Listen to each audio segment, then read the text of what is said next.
In my previous post, I mentioned how AP has been catering towards the female demographic and that a lot of the original AP fan base, which primarily consists of men, have felt alienated to a certain degree. At least that's what they've been telling me. I'm looking at Audemars Piguet's website right now. If I didn't know anything about Audemars Piguet and the brand, I would have assumed it's a female watch brand. If you look at the front page, they dropped the 38 millimeter perpetual calendar. Front page is just all female. And don't get me wrong, all these models are very elegant, well put together, and the watches look great on them. But as I'm scrolling, I'm seeing another woman wearing the code 1159. God's honest truth, that watch looks a bit big on her wrist. As I scroll all the way down, I mean, again, it's another woman modeling the Mini Frosted. I genuinely want to know your thoughts. Is this a good move by AP? If you want to know my opinion, it greatly depends on the data. If I got access to all the existing customer data, and you're telling me 90% of Audemars Piguet's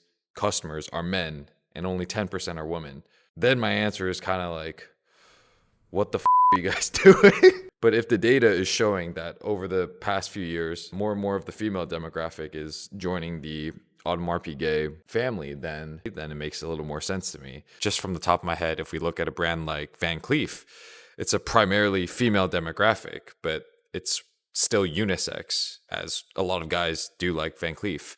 But if you look at Van Cleef's branding and imagery, it's very clear that they're appealing to the female demographic. It wouldn't make sense if all of a sudden on Van Cleef's website, everything is appealing to the man. Obviously, this could be an example of apples and oranges, but you guys get my point. And my honest thinking is, regardless if you agree or disagree with how Audemars Piguet is approaching this, is this a good business decision for the brand? Let me know what you guys think.